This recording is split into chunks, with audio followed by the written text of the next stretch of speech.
When you were young, your mind had an open door sucking every new thing, every new piece of information, every new experience through all five senses into it like a sponge.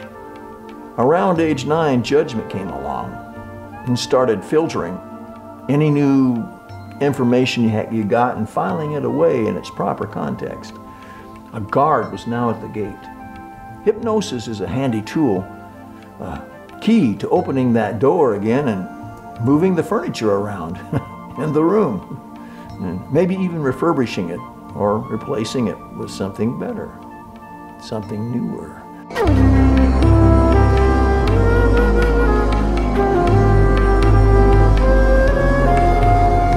Hello everybody, I'm Roger Simpson, clinical hypnotist at the Flow Center in Dallas. You can reach us at theflowcenter.com or hypnosisoverthephone.com or at my private number 214-699-6627. Now, it's an inspirational speaker's job to move the crowd to emotion, because emotion opens a portal directly into the subconscious mind. If a speaker can connect with you emotionally, his message will stay with you, probably for life. Now, you may not remember his words, but you will remember the message and the emotion attached to it. Yes, the emotions are the open door to your subconscious. That's why when we are in the initial interview with a first-time client and they relate something that brings them to tears, we may not even get to a formal induction where the client relaxes in a reclining chair and we go through maybe a relaxation exercise or something. So say a client has some childhood trauma dealt out by a parent and is brought to tears in relating it. One of the on-the-fly ways to respond for us might be to suggest that the client pretend that parent is sitting in the chair right next to them, and to have a confrontation or a conversation with that parent right then and there. We always assume that when the person comes through the door to our office or over the phone, they're a little bit hypnotized already. And if they are brought to tears while we are having a conversation, we think that in effect they're in a hypnotic state at that point, automatically. Again, back to the inspirational speaker.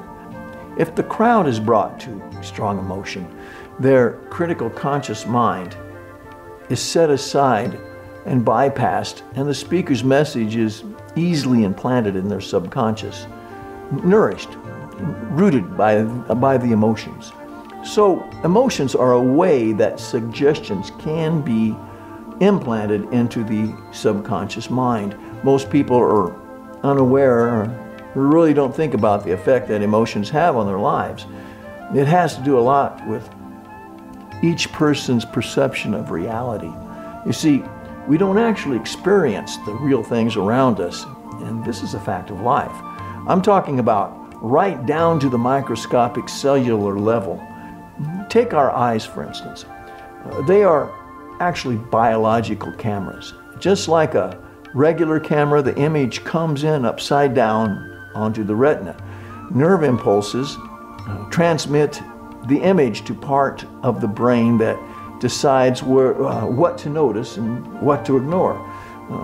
Where the image is compared to past images collected over a lifetime, so that the brain has some context and knows what it's actually looking at.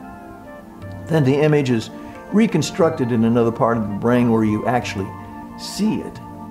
When there's no image coming in through the eyes, your mind constructs images anyway, like when you're daydreaming or asleep and dreaming.